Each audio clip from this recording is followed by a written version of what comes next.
Break के बाद स्वागत है आपका यूपी बुलेटिन में।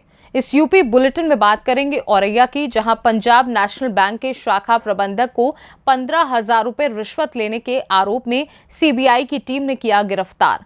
और दिखाएंगे कौशाम्बी में कैसे लखपति बनने की चाहत में वृद्ध पहुंच गया जेल। साथ ही चर्चा होगी लखीमपुर की, जहां दलित महिला ने तांत्रिक पर लगाया जेवर सहित नकदी लूटने व रेप करने का आरोप।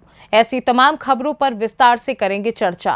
उत्तर प्रदेश के जनपद औरैया के तहसील मुख्यालय बिदूना में कुदरकोट थाना क्षेत्र स्थित पंजाब नेशनल बैंक के शाखा प्रबंधक शुभम कटियार को किसान क्रेडिट कार्ड बनवाने में 15,000 रुपए रिश्वत लेने के आरोप में सीबीआई की टीम ने गिरफ्तार किया है। बता दें कि एक किसान ने कुदरकोट स्थित पंजाब नेशनल बैंक की शाखा में किसान क्रेडिट कार्ड को लेकर फाइल बनवाई। आरोप है कि बैंक मैनेजर ने रिश्वत के तौर पर उससे 15,000 रुपए मांगे, जहां 5,000 रुपए देने के बाद किसान ने गाजियाबाद सीबीआई से संपर्क करते हुए रिश्वत मांगे जाने की शिकायत की, जहां शनिवार को सीबीआई की special anti corruption team Lucknow ने जाल बिछाते हुए किसान के साथ बैंक में छापा मारा और आरोपी मैनेजर को गिरफ्तार किया। नहीं सर, किस विभाग से कहां से आएगी जानकारी और पद का नाम? सर क्या कार्रवाई हुई? कार्रवाई अभी तक हुई? सर किनके नेतृत्व में आई टीम है? वो तो अरविंद जी की शिकायत वो बताई जा रही है। सर आप वही नहीं सर, नेतृत्व तो किसी अधिकारी का होगा सर। सर क्या कार्रवाई हुई अभी तक? सर क्या हम लोगों से भी पूछा जाता, हम लोगों को भी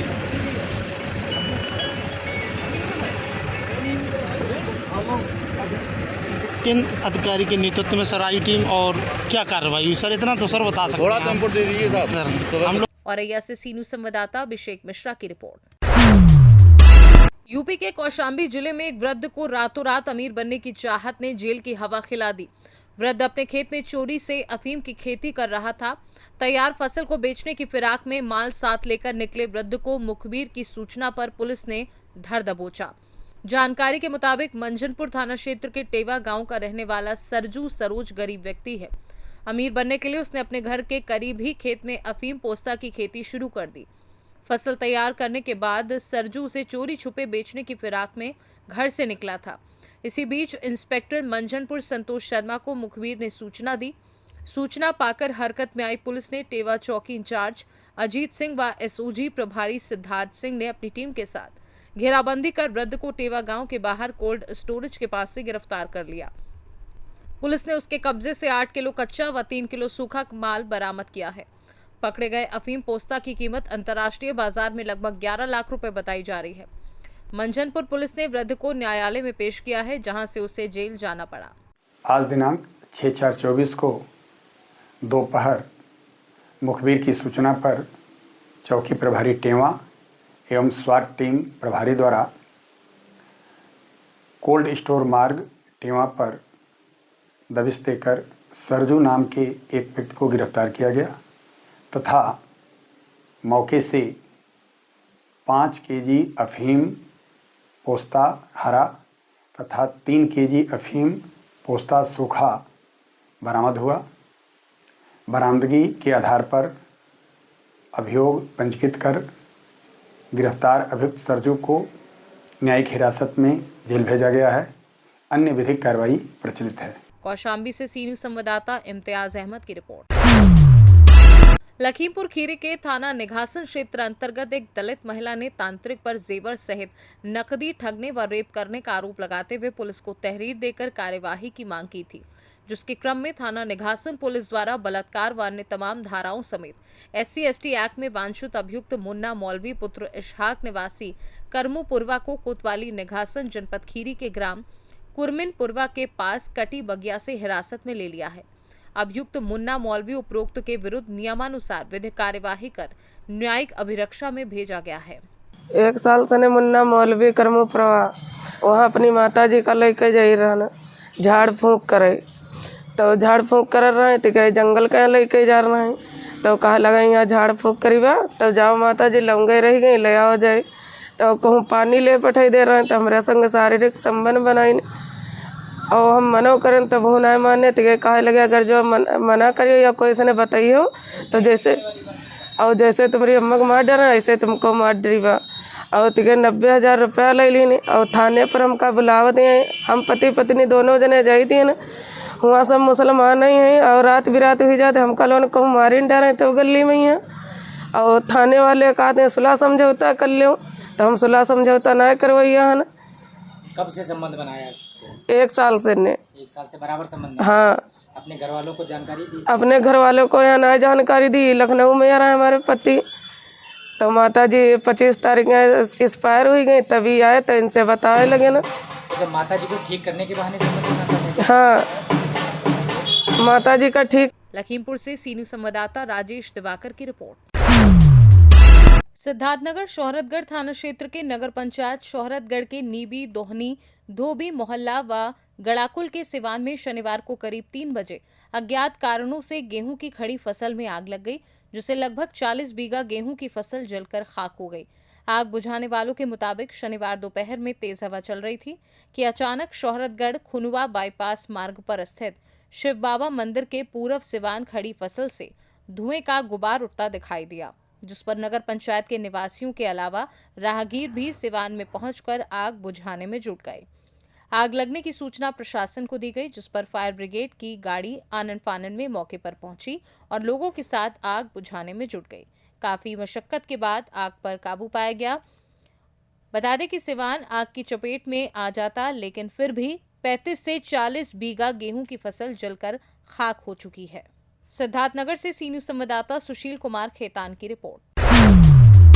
खबर उत्तर प्रदेश के सीतापुर से है, जहां तहसील मिश्रिक के ग्राम 8 में हर साल की तरह इस साल भी 26 रोजा बड़े ही उत्साह के साथ इफ्तार किया गया। बड़ी घड़ी के मिर्जा निशाद एडवोकेट ने हिंदू मुस्लिम सारे लोग एक साथ आपसी भाईचारे का प्रतीक देखते हुए रोजा इफ्तार किया।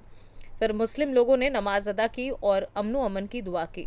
इस मौके पर शाही जामा मस्जिद के मौलाना शाकिर रजा, पूर्व प्रधान डॉक्टर अजीम बेग, यूनुस मास्टर, मोहम्मद अहमद, हसीब लतीफ, अशफाक अफसर, नसीम खां, ओम प्रकाश, कमरुद्दीन आदि लोग मौजूद रहे। लोग कहते हैं कि काफ़ी बरकतों वाला महीना है, इसको लेकर के मतलब क्या कहेंगे? बेशक ये माह रमज़ान काफ़ी बरकत वाला और सवाब का महीना है। हमारे मुस्लिम धर्म में कहा जाता है कि इस महीने में अल्लाह ताला अपनी नेमतें अता फरमाता है और एक आप अल्लाह की राह में देंगे तो उसके बदले में अल्लाह ताला 70 देगा। एक नेकी करेंगे तो उसके बदले में 70 मिलती है। इसीलिए हम लोग इस महीने को पवित्र और अच्छा मान करके काम करने की कोशिश करते हैं। अच्छा, ये जो कार्यक्रम हुआ है खाने का, ये कब से चल रहा है? ये हमारे बुजुर्गों के टाइम से चल रहा है और जब से हमने होश संभाला है अपने बुजुर्गों के बाद में हम करते चले आ रहे हैं। और ये रोज़ा अफ्तार हमारे यहाँ जो होता है, ये सभी भाई लोग मिल करके, हमारे मुस्लिम भाई, हिंदू भाई, सभी लोग आते हैं और अपना सहूलियत देते हैं हमको और हंसी खुशी मिलजुल करके काम कराते हैं। इस टाइम भी हमारे पास 2 भाई बैठे हुए हैं। पूर्व प्रधान हमारे ओम प्रकाश मौर्य जी हैं। और कुछ अपने बारे में बताएंगे सर? अपने बारे में कुछ बताएंगे आप?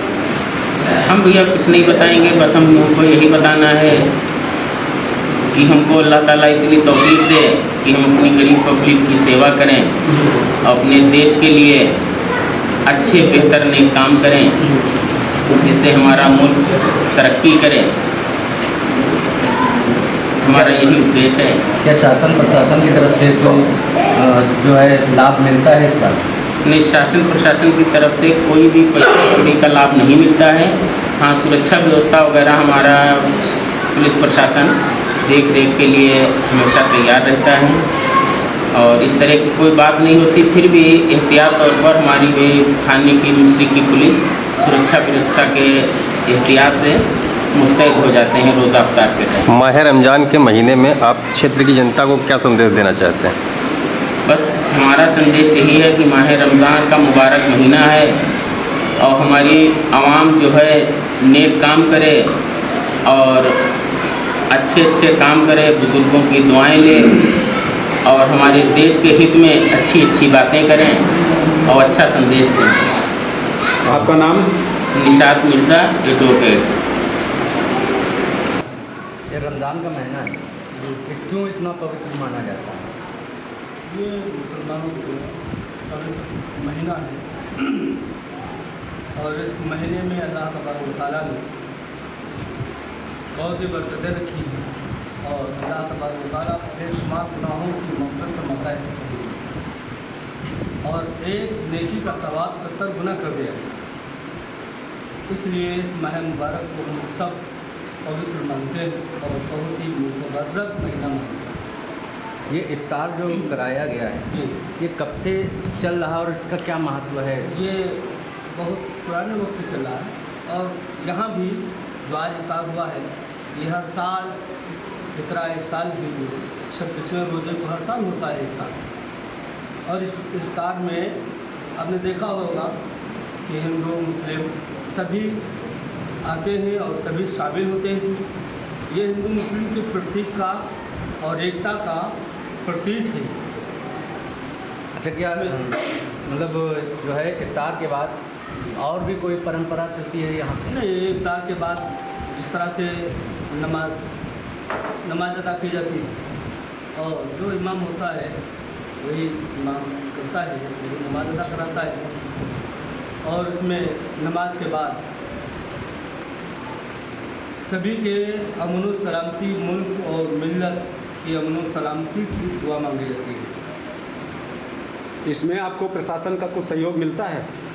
प्रशासन का भी मिलता है सहयोग, आते हैं हमारे थाना इलाके के हुए इंचार्ज वगैरह और हमारा सुरक्षा व्यवस्था जो है होती है, आते हैं सभी लोग आते हैं। क्षेत्रवासियों को कोई संदेश देना चाहते हैं? क्षेत्रवासियों को संदेश यही है कि हम सब एक होकर के रहें और हम ये हिंदुस्तान हमारा मुल्क है और ये हिंदू मुस्लिम का प्रतीक है। तो कोई हमें ऐसा कदम नहीं उठाना चाहिए जिसमें जो है कोई छंद यानी कोई जो है भेदभाव नज़र आए, बल्कि हर काम हम सब लोग मिलकर करते हैं। ख़ास करके हम लोग यहाँ अपने इलाके में कोई ऐसा कदम यानी नहीं उठाते हैं। हम होली में भी शामिल होते हैं और हमारी दिवाली या इफ्तार में हमारे हिंदू भाई भी शामिल होते हैं, जिससे कि हिंदू मुस्लिम की एकता का प्रतीक मालूम होता है। सीतापुर से सीनू संवाददाता अवनीश की रिपोर्ट। ये तो थी यूपी बुलेटिन की कुछ और खास खबरें। अब वक्त है एक छोटे से ब्रेक का। ब्रेक के उस पार हम आपको और भी तमाम बड़ी खबरों से करवाएंगे रूबरू।